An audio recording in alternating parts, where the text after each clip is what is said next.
নমস্কাৰ মই মৌজি বন্ধুসকল পলকতা সংবাদ সন্ধিয়াৰ 7টা গুৰুত্বপূৰ্ণ খবৰ প্ৰথমটো খবৰ কেনেকৈ চলিছে গুৱাহাটী মেডিকেল কলেজ হাস্পতাল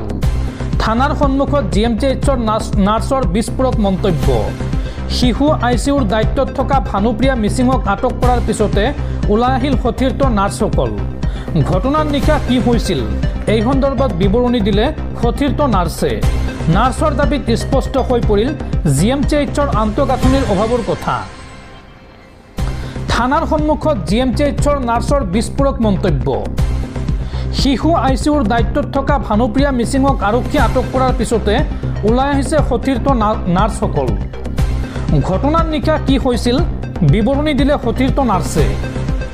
নাৰ্ছৰ দাবীত স্পষ্ট হৈ পৰিল জিএমচিএইচৰ আন্তঃগাঁথনিৰ অভাৱ ঘটনাৰ দিনা ভানুপ্ৰিয়া সহ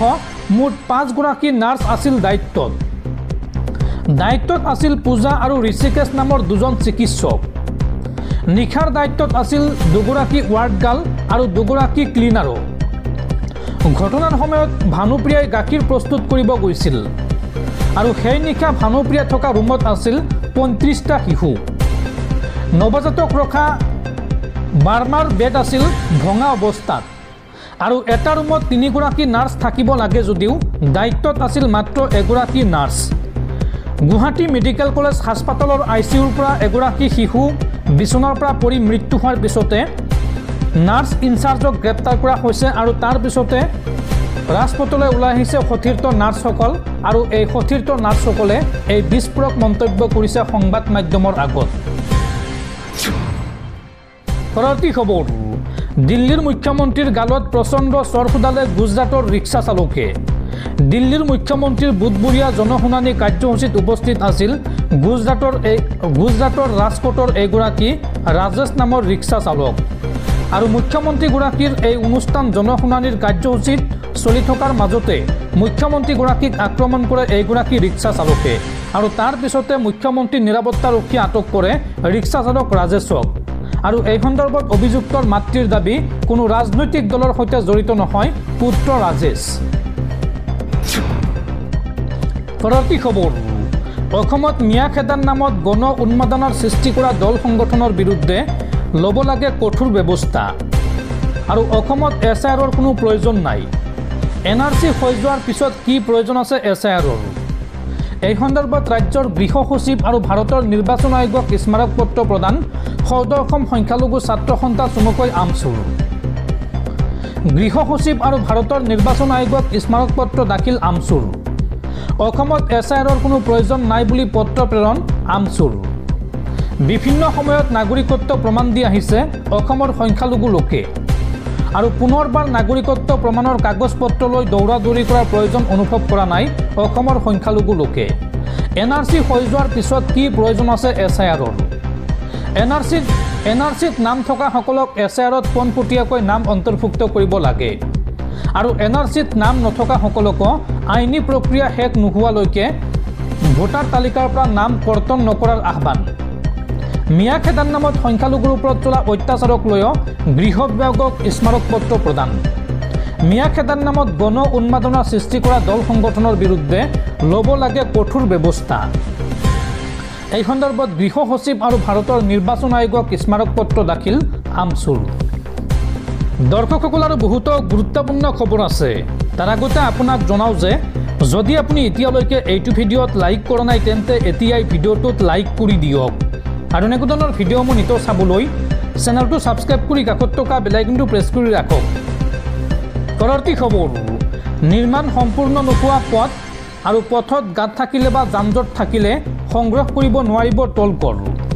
নেশ্যনেল হাইৱে অথৰিটি অফ ইণ্ডিয়াৰ এক আবেদন খাৰিজ কৰি এই নিৰ্দেশনা দেশৰ উচ্চতম ন্যায়ালয়ৰ পৰৱৰ্তী খবৰ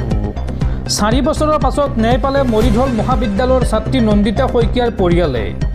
ধেমাজিৰ ৰিণ্টু শৰ্মাক দোষী সাব্যস্ত আদালতৰ আৰু বৃহস্পতিবাৰে আদালতে ধাৰ্য কৰিব শাস্তি ঘোষণা কৰিব আদালতে বৃহস্পতিবাৰে উল্লেখযোগ্য যে 2021 চনৰ 25 আগষ্টত ৰিণ্টু শৰ্মাই দিন দুপৰতে দাঁৰে উপৰ্যপৰি আক্ৰমণ কৰিছিল নন্দিতা শইকীয়া সহপাঠী কস্মিনা দত্তৰ লগতে পিতৃ দেৱ দত্তক পৰৱৰ্তী খবৰ বাংলাদেশৰ পৰা আহিছে চিতু বৰুৱা বাংলাদেশৰ অসমীয়া গাঁৱৰ পৰা আহিছে চিতু বৰুৱা চিতু বৰুৱা যদি সঁচাই অসমীয়া হয় বা অসমৰ হয় তেন্তে ৰাজহুৱা কৰক লিগেসি ডাটা চিতু বৰুৱাক এইবাৰ চ্যালেঞ্জ সংখ্যালঘু সংগঠনৰ নেতা নুৰ ইছলামৰ বাংলাদেশৰ অসমীয়া গাঁৱৰ পৰা আহিছে চিতু বৰুৱা বাংলাদেশৰ পৰা অহা বুলি সন্দেহ মুছলমান নেতাৰ যদি চিতু বৰুৱা অসমীয়া হয় তেন্তে চিতু বৰুৱাই ৰাজহুৱা কৰক লিগেসি ডাটা মিয়াক অসমৰ পৰা খেদিবলৈ কোন হয় চিতু বৰুৱা শৃংখল চলিহা আৰু চিতু বৰুৱাৰ জন্মৰ পূৰ্বতে মিয়াই অসমৰ ভাষাৰ বাবে প্ৰাণ দিছে চিতু বৰুৱাক এইবাৰ উভতি ধৰিলে ইত্তেহাদ ফ্ৰণ্টৰ সভাপতি নুৰ ইছলামে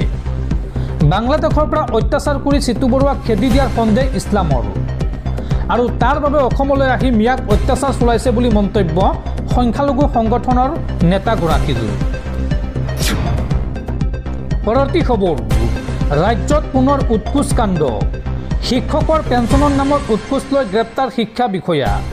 নগাঁও জিলাৰ ৰূপহীহাটৰ শিক্ষা বিষয়া মহবুব আহমেদ লস্কৰক হাতে লুটে গ্ৰেপ্তাৰ চিয়াম ভিজিলেন্সৰ পৰৱৰ্তী খবৰ নাৰ্ছৰ অভাৱ আছিল গুৱাহাটী মেডিকেল কলেজ হাস্পাতালত নৱজাতক আইচিউৰ বিচনাৰ পৰা পৰি মৃত্যু হোৱাৰ পিছতে হাৰ পালে জিএমচিএইচ কৰ্তৃপক্ষই আৰু তাৰ পিছদিনাই অৰ্থাৎ আজিৰ দিনটোত 15টা ষ্টাফ নাৰ্ছৰ পদৰ বাবে বিজ্ঞাপন প্ৰকাশ কৰিছে জিএমচিএইচে উপযুক্ত প্ৰাৰ্থীৰ পৰা আবেদন বিচাৰিছে গুৱাহাটী মেডিকেল কলেজ হাস্পাতাল কৰ্তৃপক্ষই পৰৱৰ্তী খবৰ এতিয়াৰ পৰা গুৰুতৰ অপৰাধ কৰি হাৰি যাব নোৱাৰিব খোদ প্ৰধানমন্ত্ৰী আৰু মুখ্যমন্ত্ৰীয়ে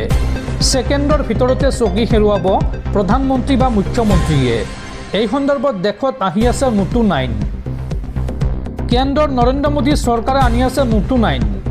যি আইনে দেশৰ প্ৰধানমন্ত্ৰী মুখ্যমন্ত্ৰীৰ পৰা কেবিনেট ৰাজ্যমন্ত্ৰীলৈকে কাকো নিদিব ৰেহাই যি তিনিখন আইনৰ দ্বাৰা অপৰাধত লিপ্ত হোৱা প্ৰধানমন্ত্ৰীৰ পৰা মুখ্যমন্ত্ৰী আৰু কেবিনেট মন্ত্ৰীলৈকে সকলোকে কাৰাগাৰলৈ নিক্ষেপ কৰিব পাৰিব বুধবাৰে কেন্দ্ৰীয় গৃহমন্ত্ৰী অমিত শ্বাহে লোকসভাত তিনিখন বিধেয়ক উত্থাপন কৰাৰ সম্ভাৱনা অৱশ্য বিৰোধীয়ে এছআইআৰ আৰু নিৰ্বাচন আয়োগৰ ভোটচুৰি কাণ্ডৰ বিৰুদ্ধে উত্তাল কৰি ৰখাৰ বাবে স্থগিত ৰখা হৈছে সংসদৰ 2খন সদন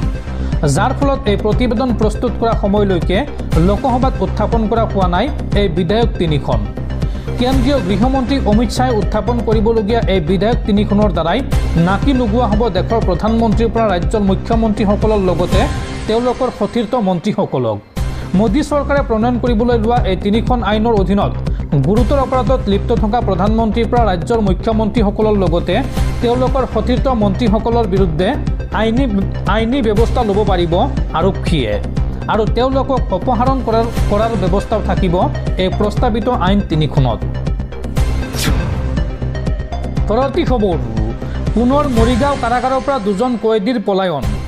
আৰু ঘটনাৰ পিছতে মৰিগাঁও কাৰাগাৰ কৰ্তৃপক্ষৰ মাজত হাহাকাৰ অৱস্থা কাৰাগাৰৰ নিৰাপত্তাক লৈ এই মুহূৰ্তত উত্থাপন হৈছে ডাঙৰ প্ৰশ্নৰ মঙলবাৰে নিশা ৰহস্যজনক পৰিস্থিতিত 2জন কয়দী পলায়ন কৰিবলৈ সক্ষম হোৱাৰ পিছতে মৰিগাঁও জিলা কাৰাগাৰত পুনৰ নিৰাপত্তাজনিত উদ্বেগ প্ৰকাশ পাইছে পলায়ন কৰা কয়দী 2জন হৈছে জিয়াৰুল ইছলাম আৰু সুব্ৰত চৰকাৰ উল্লেখযোগ্য যে 10 মাহৰ আগতে কাৰাগাৰৰ দেৱাল ভাঙি 5জন কয়দী পলায়ন কৰিছিল আৰু ইয়াৰে 2জনৰ আজিও কোনো সন্ধান নাই কয়দীয়ে জেল কৰ্তৃপক্ষৰ কথিত গাফিলতিৰ সুযোগ লৈছে যদিও চৰকাৰী তদন্তত এতিয়াও তেওঁলোকৰ পলায়নৰ সঠিক পৰিস্থিতি নিশ্চিত কৰা হোৱা নাই নিৰুদ্দেশ হোৱা কয়দীসকলৰ সন্ধান উলিয়াবলৈ আৰক্ষীয়ে অনুসন্ধান আৰম্ভ কৰিছে আনহাতে গাফিলতি কৰা নিৰাপত্তাৰক্ষীৰ বিৰুদ্ধে কঠোৰ ব্যৱস্থা গ্ৰহণ কৰা হ'ব বুলি জ্যেষ্ঠ বিষয়াসকলে আশ্বাস দিছে